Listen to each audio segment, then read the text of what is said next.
Viewers and listeners, we goof around, we have fun, we go about the show with a focus of education, entertainment, and enlightenment. The 3 E's when we are behind this microphone and in front of these cameras.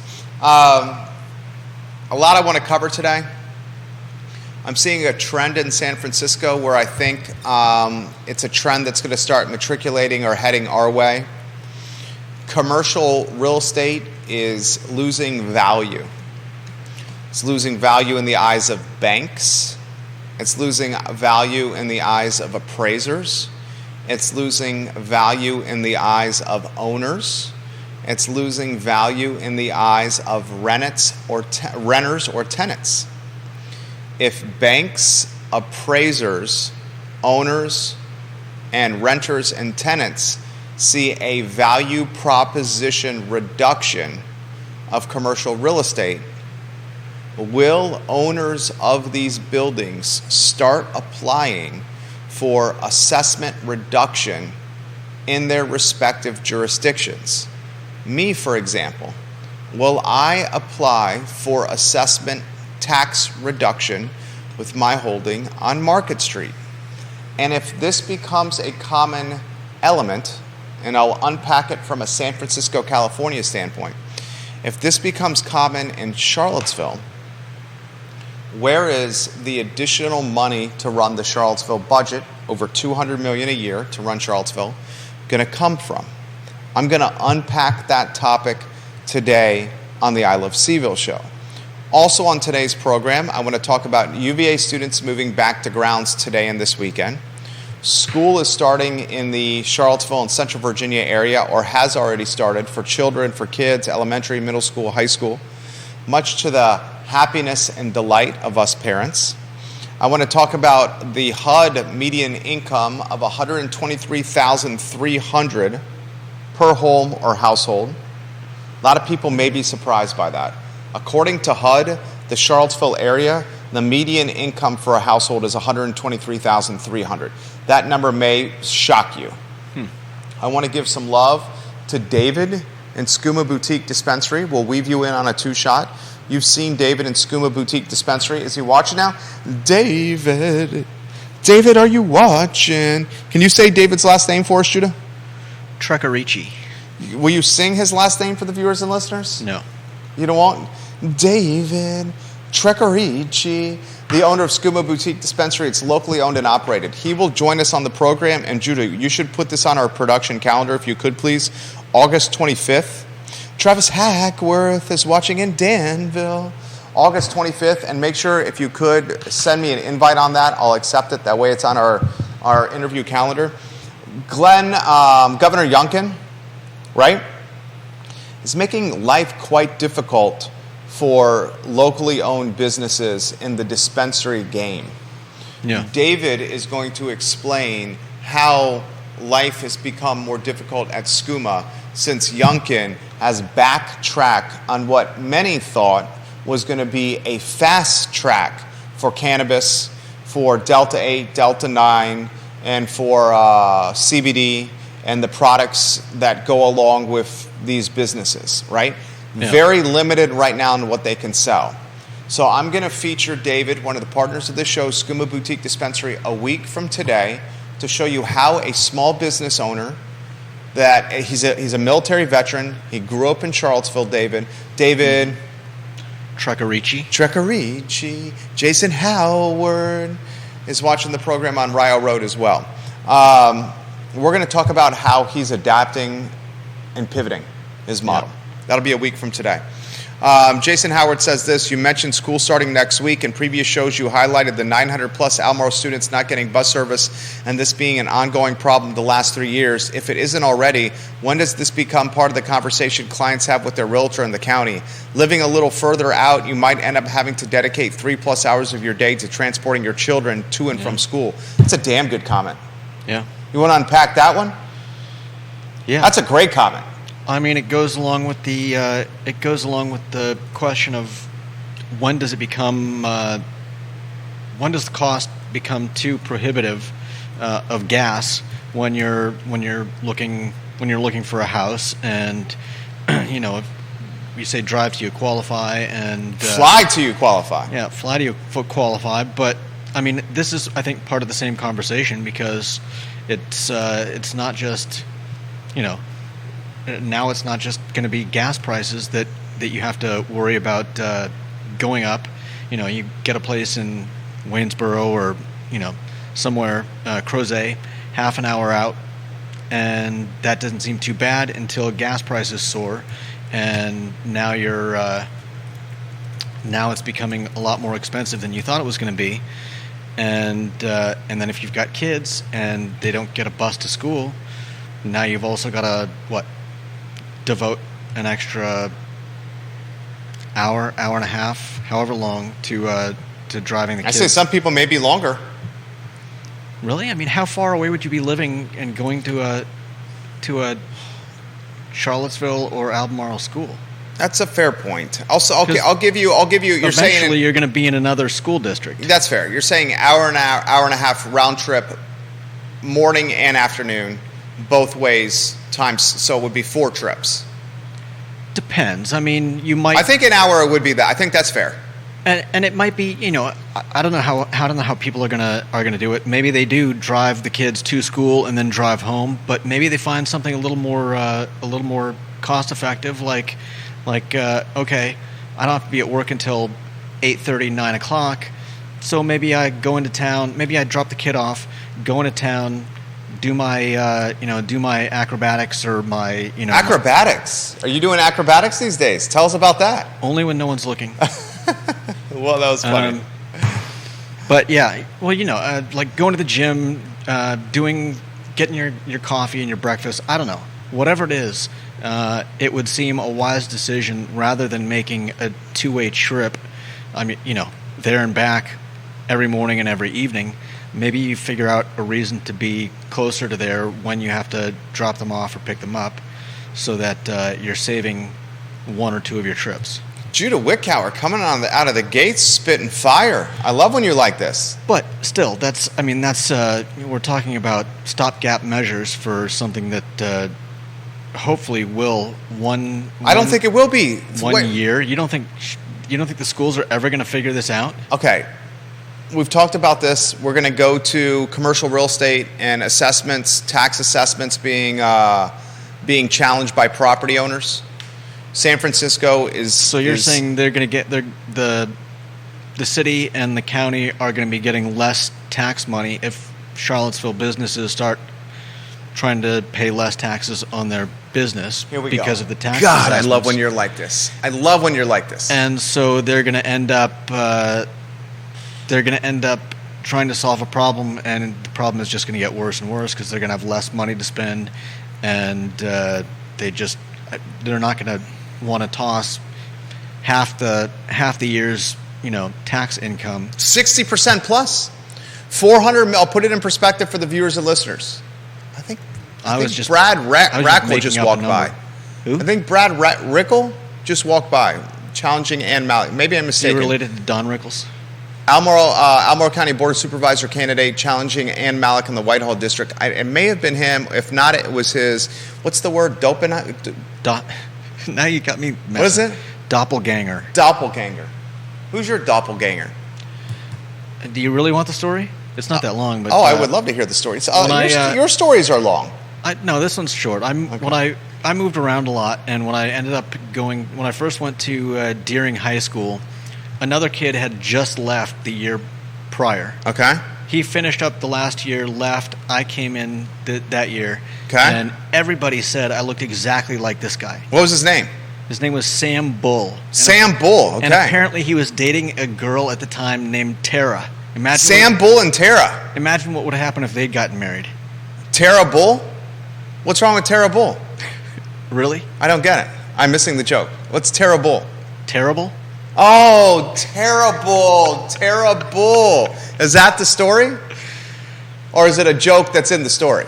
It's part of the story. He was my doppelganger. I've never met him. But for the first year I was at Deering, everybody would constantly say, "You look just like Sam." Sam Bull. I'm going on Facebook right now. Is it Bull? I've never met him. Is it Deering in Maine? Yeah. All right. Sam Bull And how do you spell the high school? Dering. Dering High School. So I'm putting in the Facebook search Sam Bull and Daring High School, Dering, and I'm searching for people. Oh my gosh, is this Sam Bull? Is this Big Sam? Oh no, this guy's an Asian male. This is not your Doppenheimer? Your Dopenheimer? Your Doppelganger. Doppelganger? Doppel. Can we find Sam Bull? I would love to send a LinkedIn request or a Facebook request to Sam Bull. Sam Bull.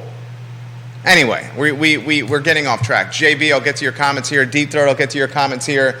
I'm going to get to the comments from Travis Hackworth. I'll get to the comments from Jason Howard. Grayson, I'll get to your comments. Stephen Kraling, I'll get to your comments. Vanessa Parco. Vanessa in Earlysville watching the program as well. All right, this is what I'm going to throw to you, okay? And yes, the public school bus driver shortage is going to be tied to my commercial real estate assessment reduction story as well.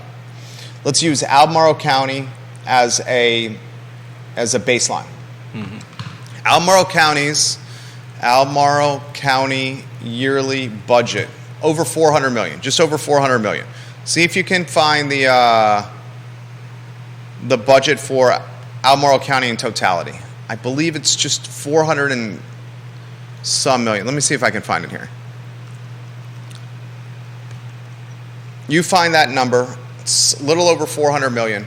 I know for a fact that Albemarle County Public Schools take 257 million of that 400 million plus. I'll say that again. Albemarle County Public Schools take 257 million of that 400 million plus, or roughly 60% of the budget. See if you can find that number for me, J-Dubs. Neil Williamson, if you're watching, let me know what that number is as well, if you could. So here's my point. Roughly 60% of the budget is tied to funding Albemarle County Public Schools. 60%. Yeah. That's why I've always thought that the Board of Supervisors, if it was legally allowed, should just hold that yearly money, that $257 million, in an escrow account and say to the school board and say to the Matthew Haas and his cabinet, if you don't solve this problem, we're just going to put this money into an escrow account until you do. Mm-hmm. And that'll light a fire under their tails to solve this bus driver shortage issue. Still, I regress. My conclusion, my thesis, my argument is that Albemarle County is nowhere near solving this bus driver shortage issue. Why would someone drive a bus when there's a CDL shortage in totality? And if there's a CDL shortage in totality and you're capable of driving a school bus, why wouldn't you just drive a different vehicle where you don't have children in it and you can make $80, $90 an hour instead of the $20 or $21 an hour the school bus drivers have, and you don't have to deal with parents or annoying rugrats. Yeah. You're in the cab by yourself.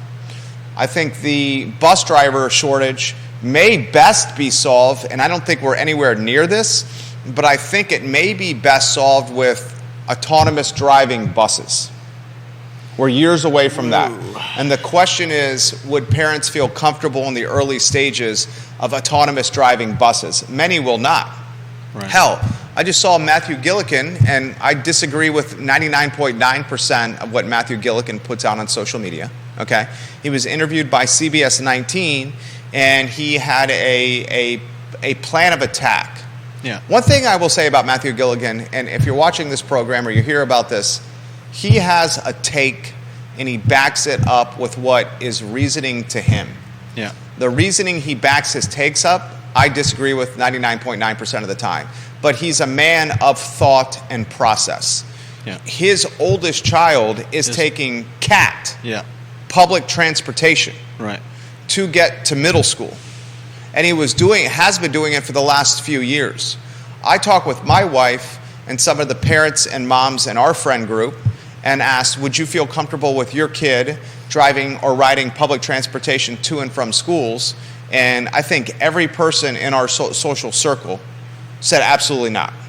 But I understand that our social circle is not indicative of the parent population in totality. No so doubt. I'm not saying that our social circle is right or wrong, just the circle that we run in, none of the parents felt comfortable doing it. Yeah. He puts a plan of attack of how his oldest is using CAT, public transportation buses, and riding to and from middle school, literally sitting next to adults that are going on the bus. Yeah. Right? They figure out a way to solve a problem. It's a two working house. He works at UVA Hospital. His wife works as a elementary school teacher in Charlottesville Public Schools. She's also the head of the Charlottesville Teacher Union, Shannon Gilligan. She's also a person of thought and process and backs up her takes with well-researched thought. Here's my take. Here's where I'm going with this. I don't think the bus driver shortage issue is going to be solved anytime soon, because if you have a CDL, why would you drive children around at $20 an hour when you can drive a truck around, deliver, transport beer at $40, $80, $90 an hour? Okay? I don't see it being solved anytime soon. I think one of the ways Albemarle County, Charlottesville can solve this bus driver shortage is not require CDLs by using smaller buses.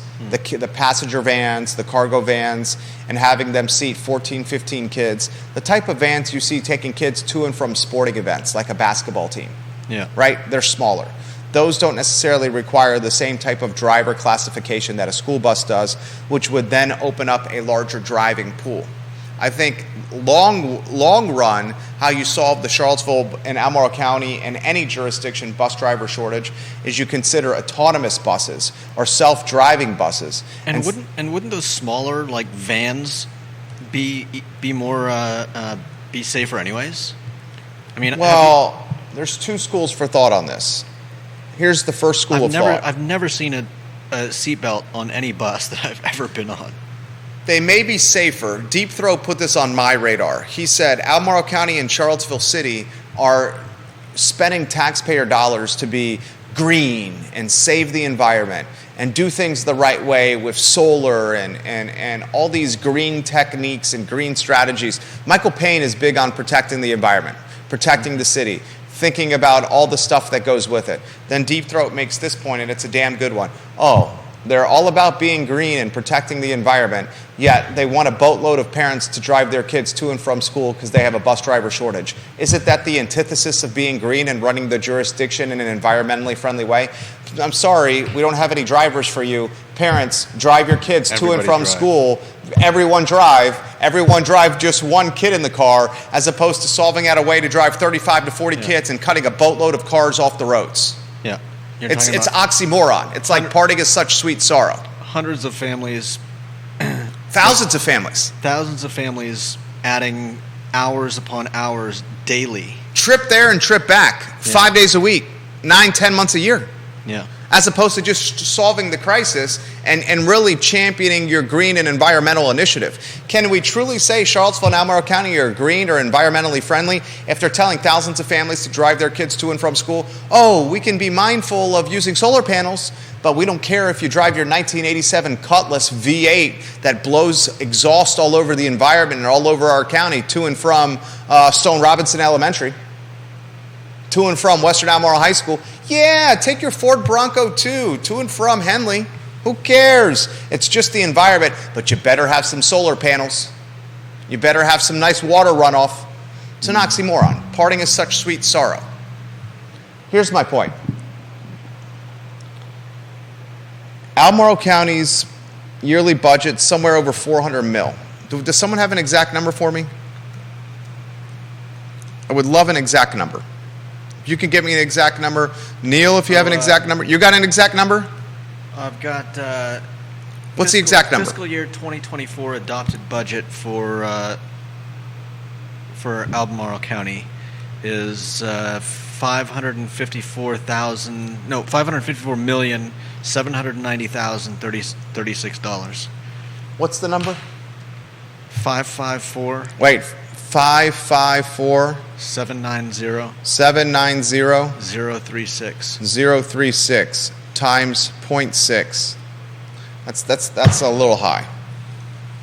That's a little high. I'd love to get the exact number. Here's my point. 60% of the budget goes to schools, 270. I know that number's right. Okay? Albemarle County and Charlottesville City is about to see this phenomenon.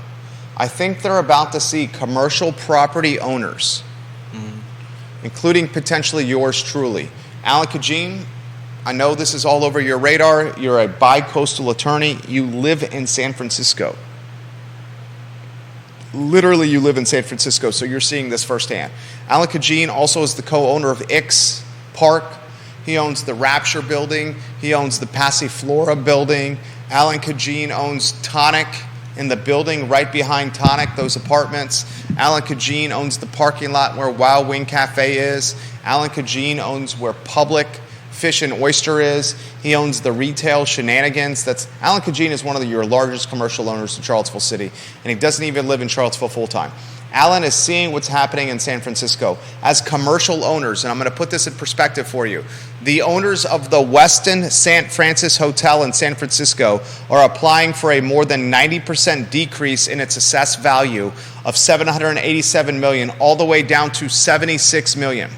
Furthermore, the owner of the Trans-America Pyramid, New York developer SHVO, which purchased the building in 2020, is seeking a 53% reduction in its assessed value from $485 million to $227 million. Furthermore, at Chase Center, property owners are attempting to cut the city's assessed $1.48 billion value for the stadium by some 58% to $635 million. This according to the media outlet, the San Francisco Standard. I'll take this link, this article, and I'll put it in the comment section of my personal Facebook page.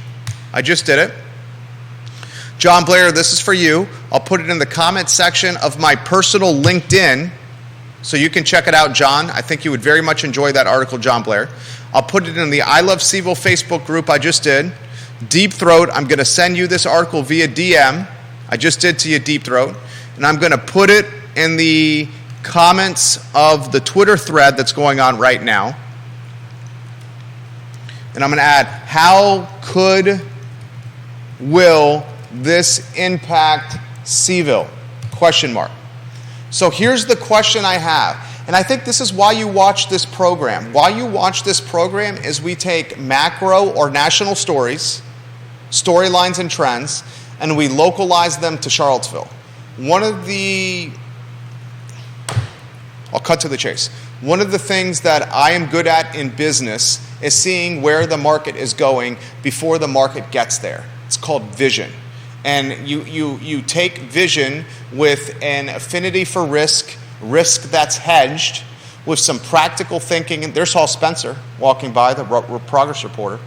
You take an affinity for risk, hedge risk, with vision, with some common sense and some practicality, and you combine those all in one, and you get a pretty good little business situation going on here. So here's my prediction, Judah. As San Francisco, and remember, a lot of these trends and storylines usually migrate left to right. They originate in the West Coast, and then they start heading to the East Coast. Yeah. The heaviest of heavy hitters in San Francisco are challenging their assessments. Some 50 to 90% challenging in reduction. That means the jurisdiction's going to have less tax roll, less money that comes from these commercial buildings. Let's say that happens in Charlottesville, and let's say that happens in Albemarle County. And everyone that's watching this program knows we can make a legitimate argument that commercial real estate is not as valuable now as it was in 2019. Appraisers will say that, bankers will say that, lenders will say that, landlords will say that, and renters will say that. You know who does not want to say that? Who does not want to say that, Judah? The people that are getting tax money. Which is whom? Or what? Cities and counties and... God, Judah's on fire right now. Everybody give Judah Wickhauer some props. Put Judah Wickhauer and his name in the feed and give him some props and say, J-Dubs, J-Dubs, J-Dubs. So my take for you is this. Tax assessments, tax rolls on commercial buildings are going to be challenged in Charlottesville City. I will lead that charge. I will lead the charge. I will use this platform. Any commercial, there's Walker the architect, any commercial owner in Charlottesville City, I want you to get your assessment right now, and I want you to challenge it, and let's all do it together. And I'm going to use this influence of hundreds of thousands of people We're going to galvanize, organize, and strategize, and we're all going to effing challenge our tax assessments together at the exact same time. There's people in City Hall in Albemarle County right now that are freaking the F out. Literally freaking the F out. I'll write this up like I wrote the Dairy Market, Dairy Central thing together. Let's challenge our assessments all at the exact same time. To what purpose, though? What do you mean, what purpose? They don't carry the same value they once did. Is this where you make the spin that you're only doing this to line your pockets, Jerry? Is that what you're saying? No, I didn't say that. No, it's not called lining your pockets. You know what it's called? I didn't say anything. But that's what you alluded to. No, that's what you alluded to. I didn't allude That's what you to alluded anything. to. I asked the question. You said to what purpose? And look, he's doing that smirk over there, his hand in the cookie jar. You said to line your pockets. Is that not what you were intending? No, that's not what I was intending. Okay. It was a serious question. It's an honest question. Are businesses, are business owners, landlords? Yeah, this is not business owners. These are right. In some cases it could be business owners, like our case. But we're talking landlords here. Well, they are business owners if they're, renting. Fair. Carly Wagner says, Judah, we love you. She says, Judah, exclamation point, and she says, we love you. Can you sing back to Carly? No. You can just say thank you, man. Thank you. I don't want to sing on. Okay, fine. I'm sorry. Screen. Keep going. I apologize for interrupting you. Johnny Ornelas, que pasa, chico? Are they losing that much? I can understand in San Francisco. We've all heard the stories of people, jumping ship there. But can I make a legitimate argument? This is what you're going to say. And I apologize for interrupting you. I apologize constantly that I continue to do it. I'm sorry. I will learn. There's 11 vacant storefronts on the downtown mall. There's 190 storefronts in totality in downtown Charlottesville, 190. The largest shopping district in Charlottesville City is the downtown area with 190 storefronts. Of those 190, 11 are vacant. That is a vacancy of, 6%? 190 times 0.06? Okay, but counter argument. It's the highest vacancy rate we've seen in my 23 years of being in Charlottesville. It's got a 6% vacancy rate. Normally that vacancy rate is between 0 and 1%. Counter argument, that's fair, but of the properties that are still being rented out, are the property owners having to lower their rents? Yes. Everywhere? Rents are being lowered in downtown Charlottesville. You want to know something crazy? And I can't say how I heard this because it was in the midst of a business brokerage negotiation. Me doing the business brokerage negotiation and the buyers on one side and the sellers on the other side. Barracks Road Shopping Center. Mm-hmm. Barracks Road Shopping Center, in some cases, is lowering its rents. Wow. This is a publicly traded company, Federal Realty. Isn't that one of the signs of the apocalypse? I don't believe in stuff like that. What do you mean? Was that a joke? Yeah, it was a joke. Okay, I apologize. You said it's so dry, I wasn't sure if it was a joke. We're talking about Barracks Road. Whoever heard of them lowering prices on anything? Barracks Road Shopping Center, in some cases, I'm not going to tell you how I figured this out or how I know this, but I've seen the leases. In some cases, it's lowering its rents. In other cases, it's keeping its rents flat. The tenant has more room to negotiate with publicly traded Federal Realty now than ever before, certainly more than my 23 years of being in Charlottesville and Albemarle County. So here's my point. It is a sign of the apocalypse. Rents are dropping. Monthly rents, commercial. Yeah. Vacancy rates are upticking. Yeah. 11 on the downtown mall. That's 6x what it generally is. 6x 11 out of 190. Before COVID in 2019, it was 0 vacancies, literally. Mm-hmm. The vacancy rate downtown is usually between 0 and 1%, closer to 0 than 1. Now it's over 6%. Okay, we got a 6x vacancy rate. We see this phenomenon happening in San Francisco. I think we should lead the charge, and this was Judah Wickhauer's idea. This was not my idea. We should lead the charge on the I Love CVille show that we should tell every commercial owner to challenge their assessment with Albemarle County and Charlottesville City. So this is my idea. Because do it, folks. Their values are not the same they were in 2019. Lenders are saying it. Tenants are saying it. Owners are saying it. Appraisers are saying it. Bankers are saying it. Eventually, government's going to catch on. As government catches on and it sees its tax rolls, its assessments dropping, it's going to have less money to operate, and its jurisdictional yearly budget will decrease. If its jurisdictional yearly budget will decrease, how the hell are they going to hire more bus drivers and give them more pay when it's not even working right now? Where is the additional surplus of tax revenue that is going to be lost from assessments dropping going to come from? They can only raise the meals tax so much, and every time they raise the meals tax a cent in Albemarle County or a cent in Charlottesville City, all hell breaks loose. And it's like Lord of the Flies. And they probably end up getting less. Yeah, because you're gentrifying who can eat out. Yeah, which hurts the restaurants even more than it hurts the city. Dude, you're on fire today. You're on fire today. We know retail tax, we know the tax revenue that comes from retail businesses is dropping. I would make a legitimate argument that the meals tax is potentially either flat or could be dropping. Are people still going out in inflationary times when American credit card debt's at an all-time high? When groceries are extremely costly? Gasoline is damn near $4 a gallon. Depending on where you go, $3.70, $3.80 a gallon. You like to go to Wawa because it's what? 20 cents cheaper. This is what I would suggest for anyone that's in a gas pinch. Get a credit card that gives you 3% back on gas. Then you join the rewards program at whatever place you fuel up at. Make sure you only fuel up at that place so you get points every time you fuel.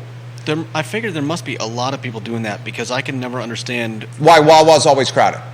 No, I can definitely understand why Wawa's crowded. What I can understand is driving by a place like Exxon or whatever, and it's 20, 30 cents higher than what I'm seeing at Wawa, and there are people filling up their 12-foot tall pickup trucks that probably you know what I mean, giant pickup trucks. I totally get it. Probably have they probably spend $200 on gas for I think part of that's convenience.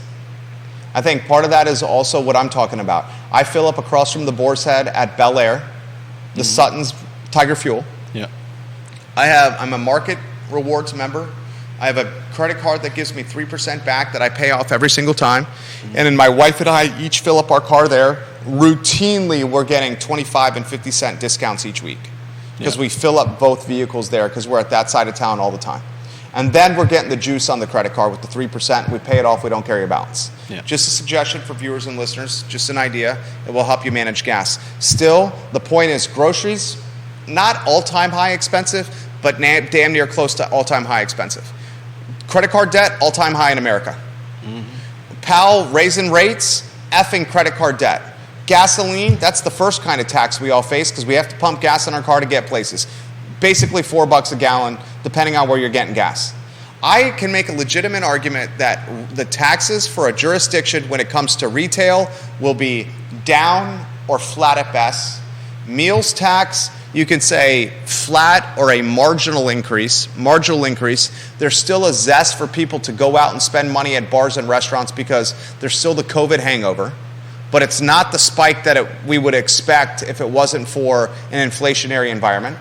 The building owners, the landlords, if we all organize, strategize, galvanize at the same time to challenge our assessments, which I think we should, there's powers in number, just like a union, there's powers in number if we do it. The jurisdiction's going to lose out in tax revenue as well. Where's the additional revenue going to come from? It's not going to come from meals tax. It can't come from the lodging tax. They're already raking or bending over the people over the you-know-what from a meals and lodging tax now. Where's the additional revenue going to come from? And if the additional revenue doesn't come from a tangible or palpable source that we can identify now, what's the jurisdiction to do?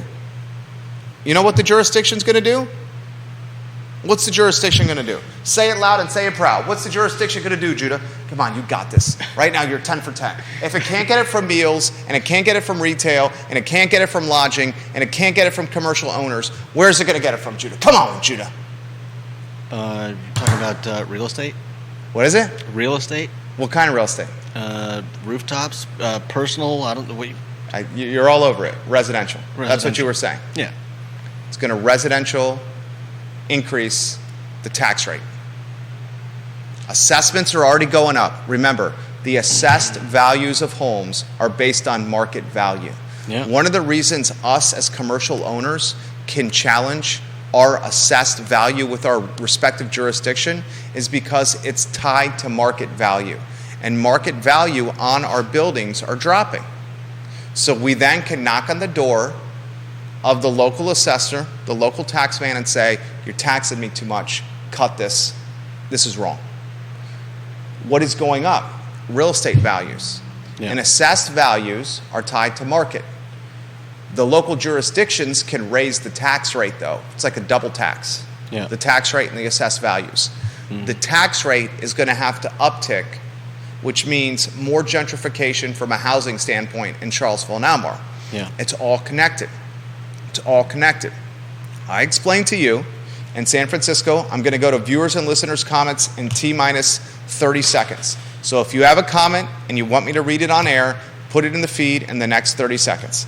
I just explained to you that in San Francisco, at Chase Center, a property, the owners of Chase Center are attempting to cut the city's assessed value from $1,480,000,000 to $635 million. That's a cut of 58%. The owner of the Transamerica Pyramid, which is a developer from Manhattan, purchased a building in 2020, and they're seeking a 53% reduction in assessed value from $485 million to $227. The Westin St. Francis hotel owners, an iconic hotel, are looking for a 90% reduction from $787 million all the way down to $76 million. That's insane. If you were the extorting emperor of empty lots, Johnny Dewberry, a quarterback for the Georgia Tech rambling wreck at one time, a youngster who grew up in Waynesboro, would you not challenge your assessment on a building that you're not even effing using? Yeah. If you were Alan Kajin and you're an attorney that's super wealthy, super sophisticated, and super nuanced, that has employees working for him, wouldn't you challenge the assessment on Passiflora, on Ix Park, on his Rapture building holdings, on the parking lot on West Main Street, on the Tonic building and the apartments behind Tonic, on Shenanigans, on Public Fish and Oyster, and all his holdings in Midtown? Yes, yes you would. If you were Ludwig Kutner, wouldn't you do this? Yes, yes you would. If you were Oliver Kutner, wouldn't you do this? Yes, yes you would. Bill Nitchman, mentor of the program. Yes, yes you would. Joffrey Woodruff, friend of the program. Yes, yes you would. Joe Geek, friend of the program. Yes, yes you would. Yours truly. Yes, yes you would. The Charlie Lewis family, friend of the program. Yes, yes you would. And if everyone does it at the exact same time, what do you have? I'll give you a hint. It rhymes with duck. What are you? Don't say it. You got a cluster duck, quack, quack, quack on your hands. And how the jurisdiction's going to have to make up that lost revenue is, Judah, tell everyone, including Sally in the back. I've got some ideas that probably aren't suitable for telling our viewers, but is this what you're talking about? This is not a rhetorical question. This is a talk show. This is where you got to talk here. I know. You're talking about the rooftops, right? Yeah. Yeah. That's what's going to happen. Yeah. And then, and the gentrification continues. If people were angry about Chris Henry. Yeah, Chris Henry. And phase... Oh, let's unpack this one. I can't wait to go down this road. And phase 3, how much more is skyrocketing housing tax assessments going to affect those neighborhoods than putting something up in an old parking lot? Your analysis on that particular part of the argument is incorrect. I'll explain why. Okay, I mean, I'm just let me unpack that. Questions again. Let me unpack that. Chris Henry's phase 3 development, the 400 apartments that would yield housing for 1.5 people per apartment or 600 people in totality, the tax assessments or the tax rolls that come from phase 3 undoubtedly are far higher than the tax assessments that come from asphalt parking lots and the Fifth Season Home Brew Store, the Preston Sons Laundromat, and the twice as nice thrift store. So if he builds these 400 apartments, that is net positive for the city from a tax standpoint. I wasn't talking about the city. I was talking about the people that are angry about what he's doing. How much more would rising tax assessments affect those neighborhoods and the people living there when they have to pay more on taxes for the houses that they own? How much more would that affect them than what Chris Henry is doing? Or devil's advocate, for the sake of a talk show, will the creation of 400 apartments that are at $2,000, $2,100, $2,200 per apartment, I mean, that's a nice little piece of revenue. 400 times 2,200, you're looking at 880 G's a month. 400 times 2,200 a month, 880 G's a month, times 12 months. I mean, you could see maybe why Chris wants phase 3 to become a reality. You're looking at $10,560,000 in rent revenue per year if they were fully rented. But I digress. If those 400 apartments were built, those 400 apartments will capture wealthy people, because it's $2,200 a month, that choose to live in that 10th and Page neighborhood because of its location, its proximity, and its amenities. Right. Those 600 people that live in those 400 apartments could have, or probably would have, cannibalized or purchased the housing stock in 10th and Page. And that is how a neighborhood truly gets gentrified. When you send 600 people into 10th and Page, which is what, 300-400 houses maybe? And those 600 people say, I want to live here. Let's buy up some of these homes that maybe need to be torn down or remodeled altogether, right? Instead, they give them a spot to live in phase 3 Dairy Market. If they really want to keep the integrity and the character and the history of 10th and Page, you greenlight Dairy Market and you support it. If you kibosh Dairy Market and support it, the 600 people that would have paid $2,200 a month are just going to buy $300,000 houses instead. Because the mortgage payment for a $300,000 house, and a lot of the homes in 10th and Page are probably trading in the $300,000 to $400,000 range. The mortgage payment on a $300,000 or $400,000 house is probably in the same vicinity of the monthly rent of $2,200 a month. And that, ladies and gentlemen, is the understanding of housing economics, which is something we cover inside and out on this program. Give me a flying chest bump. Come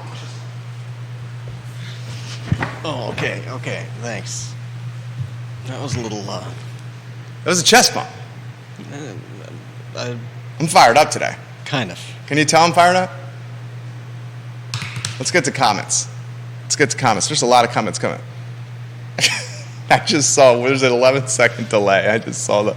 All right, here comes comments. Johnny Ornalis is watching the program. I'm meeting with Johnny Ornalis on Tuesday. Deep Throat, I'm coming to you next. Deep Throat. Johnny Ornalis owns El Mariachi and Guadalajara. Guadalajara, JPA, El Mariachi, Zion's Crossroads. We're meeting Tuesday at Vivace to talk business. I love those meetings. He says we're up to 11% meals tax in totality right now in the city. That's ridiculous. Yeah. You spend $100 at Guadalajara, JPA, 11 of that is meals tax. And Johnny, let's just use any restaurant, not Guadalajara. You spend $100 at a restaurant. $100 at a restaurant. Johnny, help you know this better than I do. Of that 100, what percentage of that $100 amount goes to the city and other taxing entities? If you can give me an exact number, that would be amazing. And then on top of that, you're tipping. I tip 20%. I tip between 20 and 25%, even if service is mediocre. Yeah. If the service is horrendous, I'm probably still tipping close to 20%. Yeah. I mean, I don't have a family, so I'm not buying as much. But when I eat out, my base tip is like $3, even if I'm just spending 10. Yeah. So you're a very generous tipper. Yeah, I don't tip that much if I'm spending. Well, yeah, if you're going higher amounts. But yeah, you're right. 20% is usually the lowest I'll go. So $100 dinner is a $120 dinner with the $20 tip, and of that $100 dinner, 11, 12, 13 of that is just taxes. Yeah. So you're spending $120 for that experience, and of that $120 for that experience, 120 times 0.25, 25 to 30% of it isn't even food or drink. I want you to think about that. Mm-hmm. $100 experience, 25 to 30% of that $100 dining experience is not even something you put in your mouth or drink down your throat. Well, sadly, I think that with DoorDash and Uber Eats, people are getting much more used to that kind of math. What does that mean? That means when you order something to get delivered, it used to be, you'd order from the company, and they would have a driver. They might impose some kind of a delivery fee on you, and then you tip. But I don't think it was as onerous as it is now. I mean, when you go into like a Uber Eats app and look at the final outcome when you order something, it'll be like $40 worth of food. Then you've got like the tax tacked on. You've got the delivery fee. You've got the other fee. I mean, you could be looking at like $40 worth of food costing you $55, and that's before you tip. So I'm just saying that I think people may be getting used to a lot more of that kind of math in their dining, where they know that they're going to end up paying. Jim Hingley, I stand corrected. Counselor Hingley watching the program. He says you were right. Fiscal year 2024 combined capital and operating budgets $554,790,036. Judah is right. Fiscal year 2024 Albemarle County. That is a boatload of effing money. I mean, I am looking at the Albemarle County website. The FY24 adopted budget. I apologize. $554,790,036. Yeah. Schools on that are $260 million roughly. Albemarle County costs $554 million a year to run. Apparently. I wonder how much of that $554 million comes from commercial real estate assessments. And what happens if the large majority of commercial real estate owners all at the same time petition their assessments and say, this is not accurate anymore. This is based on a 2019 pre-COVID sliding scale. Johnny Ornella says 1% local tax, 5.5% state, 4.5% city, 3% roughly, about 200 roughly ABC tax as well. Good Lord. Good Lord. And find me an opportunity for a family of four to go out for under $100 in a non-fast food setting. Have you taken your wife and your two children to Chick-fil-A? Seriously. I want you guys to take your partner and your two kids to Chick-fil-A. I'll bet you $50 you're spending over 80. Now, I want to win this bet, so I'm going to set the over-under. 17. You take your kids to you take your wife and your two kids to Chick-fil-A for dinner. And I'm going to put the over-under at $65. I'll take the over all day, every day, and twice on Sunday. And that's Chick-fil-A. The only reason Chick-fil-A is not at the C note is because you don't have to tip. You're not tipping 20 B's on that. Vanessa Parkle says, Judah and Jerry, are you tipping on the pre-tax threshold or are you tipping before tax? Isn't pre-tax and before tax the same thing? No. We just found out. My wife is chastising me. Well, pre means before. I'm just sorry, getting sweetheart. Clarification. It's basically she's saying if it's $100 and it's 11% in taxes, that's $89. Are you tipping on the $89 or are you tipping on the $100? You're tipping on the $100. Yeah, I tip on the $100 as well. And I don't. A lot of people don't tip on the $100; they tip on the $89. And I don't sit there and like get a napkin out and like calculate an exact amount. I'm more of just kind of okay, I spent $30. That's like a $6 tip. I'm not gonna sweat 50 cents or $1.50, one way or the other. Deep Throat's got some good comments coming in. He says, yikes in all caps, First time I've ever heard Deep Throat use the word yikes. I like that, yikes.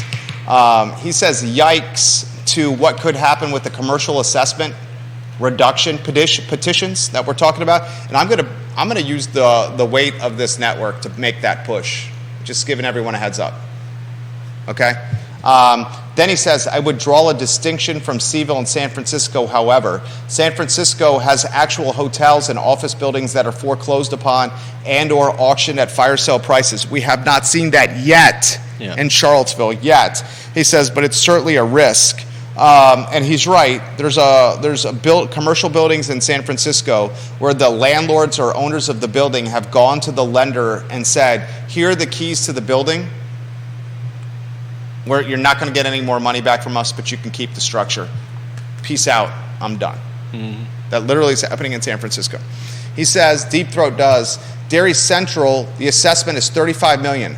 The property will become DM3, which has the 2x the number of apartments of Dairy Central, which is assessed at $10 million. When that is built, probably $75 million assessment, plus apartments full of young professionals with no kids, and costs the city nothing. It's a big win for fiscally conservative minded people. That is a great comment. I also like... Did you hear what he just said? Go the ahead. people renting in Phase 3 of Dairy Market are going to be young professionals that don't have children. Mm-hmm. And these young professionals that don't have children will not be taxing the infrastructure as the same clip as my wife and I who have children. If you have kids, you're taxing your respective jurisdiction more. Why? Because kids cost money. Yeah. Kids cost money. My wife is watching the program. Schools and obviously buses. There you go. My wife is watching the program and says, that's way too high, Jerry. It's more like $50 or $60. No way, sweetheart. No way, sweetheart. Have you seen the milkshakes with the cherry on top that our oldest drinks? And yes, our 8-month-old has no teeth, but he scarfs down chicken nuggets as if it was formula. He just puts them in his mouth and the saliva like erodes the chicken nugget and like biodegrades it somehow. It's almost as if like a snake swallowing a rodent. The juices in the snake's mouth breaks down the rodent in the snake's body. Our 8-month-old is doing the same thing. He puts things like puffs and like cucumbers and nuggets in his mouth, and he just rolls them around as if he was a grandpa without dentures, and goes like this, and his saliva just disintegrates the nugget. Next week on Jerry's ASMR channel, it's Friday. I like what Carly Wagner has to say. Focus on cutting expenses rather than growing revenue. More accountability and transparency for dollars spent. Continuing to throw money at issues doesn't buy you out of them. Jim, thank you for sharing that. Read some more comments here. I'll read Jim's. You read another one that's coming in, then I'll go to JB. John Blair. Jim Hinchley says this. Fiscal year 2024 adopted budget. Total public schools is 58%. I called it 60, so I was right there. Total county government spend for Albemarle County is 39%. 39% for fiscal year 2024. Jim Hinchley, you're making the program better today, sir. Mr. Hinchley, if you were here, I would give you a very respectful chest bump. Very respectful chest bump to you, Mr. Hinchley. You are an officer of the law, sir, so I would have to do it gently. Although he is way bigger than us. He's a bigger man than us. When we did that side-by-side photo of us here on the picture, I went and looked at the photo afterwards because I have so much respect for Mr. Hinchley. He towers over me. I guess most of the people that come on the show are towering over me.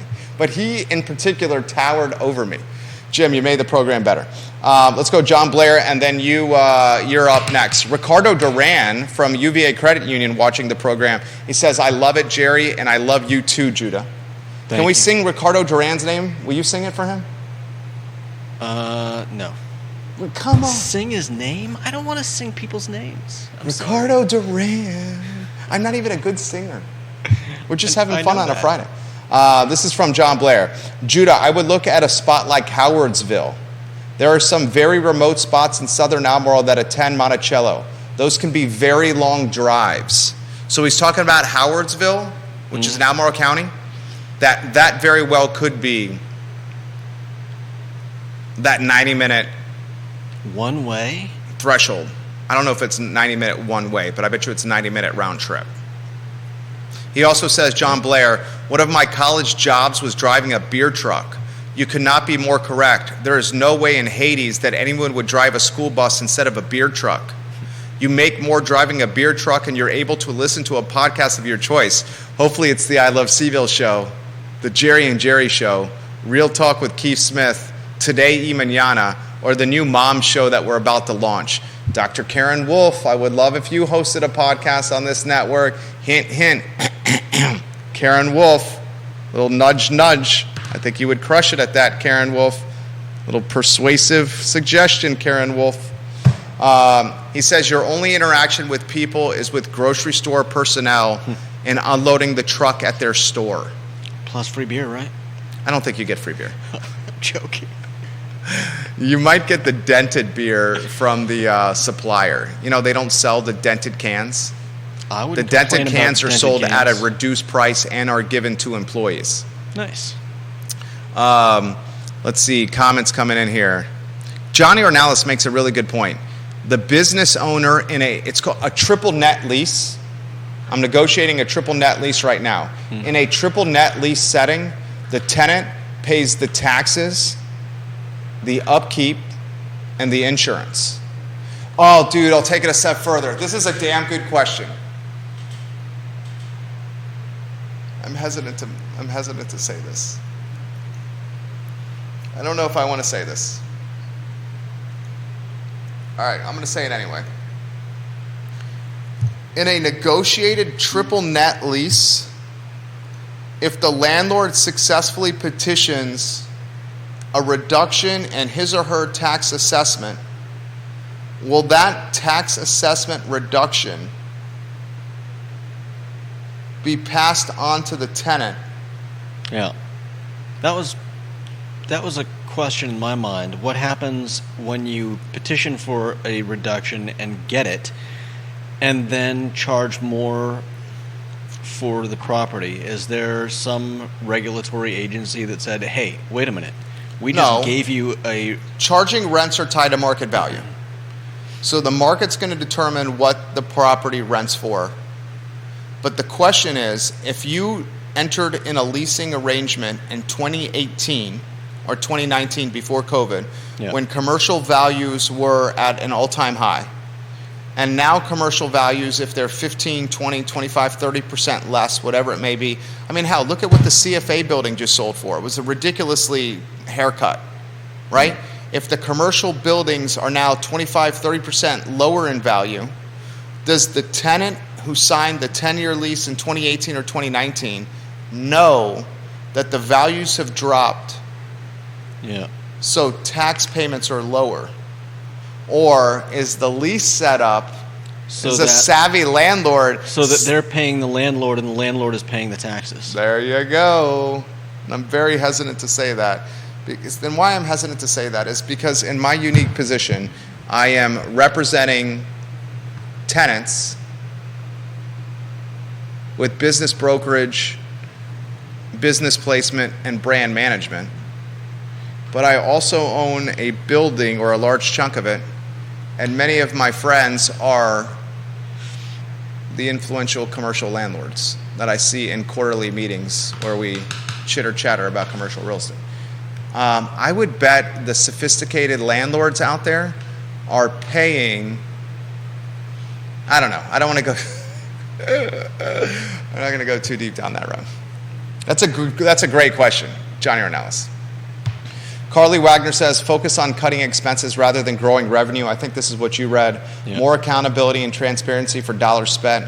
Continue to throw money at issues doesn't buy you out of them. She also said, like Johnny Ornalis said, if the lease is simply pass the taxes onto the tenant, no need to challenge taxes unless that's just gravy train for the landlord, because the landlord is taking the check from the tenant into an account for that building and then paying the taxes that could be at a lower price point that the tenant may not know. A good example of this, here's a very good example of this.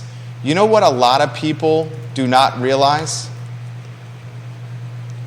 if you buy a house, walk with me through here, Jude, and I got a 2 o'clock meeting, so I got to get out of this chair in approximately 3.5 minutes. Obviously, I'm going to have to keep the HUD thing till to Monday. And Deep Throat, your comments on HUD, I'm going to save till Monday. They're damn good. This cause and effect of commercial assessment tax cuts is a good one. If you don't put 20% down payment and you're buying a house, what additional costs will you have from a monthly standpoint if you don't put 20% down, Judah, when you're buying a house? What additional costs? If you buy a house and you don't put 20% down, it's a $400,000 house, you don't put a 20% down payment, which is 80 G's, 80,000 smackaroos, what additional monthly cost do you have until you get 20% equity? Some kind of insurance? Yeah, dude, Judah's on fire today. I'll say you aced that. I'll give you an A+ on that. PMI. Yeah. Private mortgage insurance. Right. You know a large portion, and I don't give you the exact statistic, a large portion of the buying public, because homes are so expensive now, are not putting 20% down. Yeah. And a large portion of those buyers who are paying monthly PMI, private mortgage insurance, continue to make many PMI payments every month because they don't have the nuance, the wherewithal, the sophistication, or we're not educated in the buying process that once you hit 20% equity, you can call your lender and have the PMI return. But they removed. won't cut it off without you They calling. won't cut it off for you. The lender will not cut it off for you. You have to be notified by the owner that it's time to cut the PMI off. Yeah, that's insane. How many people are making PMI payments They don't have when to. they don't have to do? How many commercial tenants? How is that not fraud? How is that not? It's in the paperwork that they sign. In the paperwork, it's not fraud if the lender identifies at closing that you have to notify us that you've hit 20% and then we will remove PMI, and then they sign it. They agree to it. Yeah. In the I mean, commercial, I guess in the triple net commercial leases, are sophisticated landlords saying, this is the tax structure, you just pay me the check for taxes, and then I will pay the jurisdiction, and then in the meantime going to petition the jurisdiction for a tax reduction on assessment? And it's the same concept. If that commercial landlord is sophisticated enough to include the language and the tenant signs it, this is going to come up at our quarterly landlord meeting, and I'm going to catch some shit from my fellow contemporaries about this. But it's a good topic for the talk show. I bet you that's happening. I bet you that's happening. Profits over people. I'm not a huge fan of that statement. I find it to be true in so many different situations.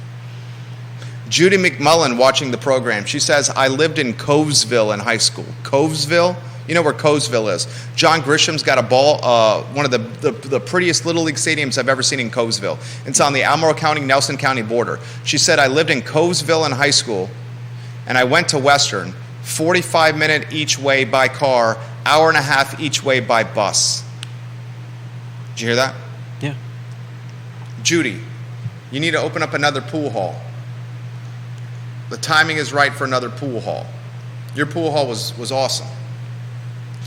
All right, I got to get out of here in 30 seconds. Vanessa Parkhill says, Google Maps say Howardsville. Vanessa Parkhill is responding on one of our 15 Facebook pages to John Blair on LinkedIn. And she says, Google Maps says Howardsville to Monticello High School is 35 to 40 minutes one way. Wow. That's a long ride. And there's no school closer? I mean, I don't know anything about the schools around here, so I'm just curious. Deep Throat says, there have been huge class action suits about that PMI issue you just pointed out. Yeah, I'm not surprised. They're basically saying, you're going to keep paying us money. But it's not fraud. You're paying money that you don't owe someone. But it's not and fraud. they don't have to stop. They don't have to tell you. They literally are writing it in the contract. You signed it. And they're signing it. But it's their own, it's Darwinism. This is Darwinism. I mean, that's... You know how many people don't read the HOA document? I bought in the Macklin building. I read the HOA documents. I realized if I eclipsed 20% ownership, there was some control there. If you don't read the documents and you sign them, Fool me once, what's the saying? Fool me once, shame on you. Fool me twice, shame on me. Yeah, it's Darwinism. That's not Darwinism. What do you mean? You're asking... He says Bank of America was charged with racketeering over this. Yes. Because it's not Darwinism. How is it not Darwinism? You're expecting every single person out there who's ever bought a home to have the knowledge, the wherewithal, and the understanding to go through one of those documents and pick out anything that seems shady. That's not what I'm saying. There's no way. I'm saying if you buy a home and you sign a contract, doesn't even. I got to go. I literally have to go here. I'm going to now be late. And here. I think most courts, if you brought that to them, would say, okay, you can't just put anything you want in a document for someone to sign and then say, oh, well, they didn't see the part where I get to keep their kids. So now I get their kids. Homie. I get the meme accounts like to make fun of me for using the phrase homie. What? The meme accounts like to make fun of me for using the word homie.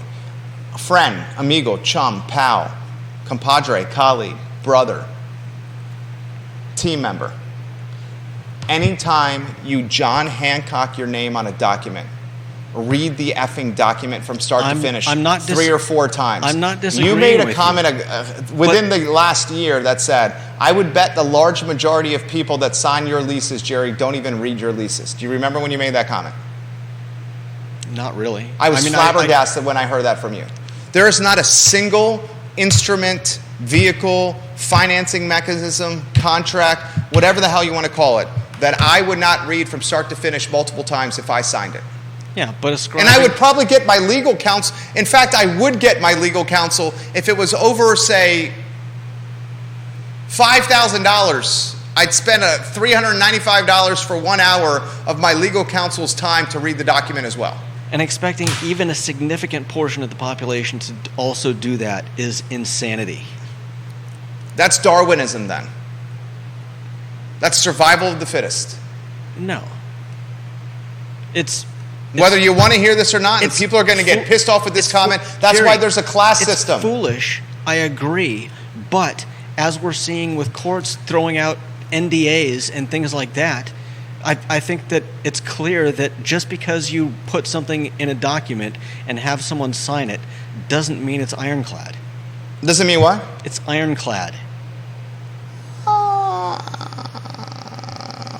Now, there are certain things that you can argue. I don't know if I agree with that. Yes, you went into this knowing what you were signing, but there are others. You can't just put anything you want in a document and expect it to be legal. I'm sorry. I get what you're saying, and people should definitely read the documents that they're signing. I'm not disagreeing with you on any of that. But the fact of the matter is that I think a lot of courts are seeing some of this BS. Do you understand what would happen? Do you understand what would happen? You can't just tell someone to sign something and then... Do you understand what would happen if a tenant, and I keep using Alan Kajin here because he owns so much commercial real estate. Do you understand what would happen if a tenant went toe-to-toe with Alan Kajin on one of his properties in court or in a legal setting, when Alan Kajin is the word litigious? Yeah. When Alan Kajin is a lawyer who's litigious, he may not, let's give you the benefit of the doubt and say he may not win, but he's going to bleed them dry in court. Yeah. He will bleed them dry. And at that point, the tenant's probably just going to say, F it, I'm done with this, you win. But now we're outside of the bounds now we're outside of the bounds now we're just... That's how the game is played. That's how the game is played. Okay. Petty... I didn't say it was a fair game, and I didn't say it was... the game may be played in the gray area in some cases. Right. But that's how the game is played. I have to go. I'm going to be late here. I'm going to be late. I apologize. I want to highlight this before I go. You were phenomenal today. Phenomenal today. Be like this every day. Phenomenal today. When we have a conversation, things go well. When you talk for 30 minutes and then say, Judah, do you have anything to say about any of that? I'm like, what? Are you kidding me? All right. I'm going to try to be more conversational. I will try to get you sing on air. I thought you were as good as I've ever seen you on the talk show. The talk show was true. Did you have fun? Yeah. You had fun? Yeah. Judah, something positive already here from work. I like that. All right, I got to go. I'm going to be late. Judah Wickhauer, Jerry Miller, the I Love CVille Show on a Friday. We're back in the saddle on Monday. We're working on Thomas Jones, a running back from the National Football League and one of the UVA football team's greatest athletes, for the Jerry and Jerry Show on Tuesday. More details to come. So long, everybody. Thank you for joining us. I got to go. I'll be back in a bit.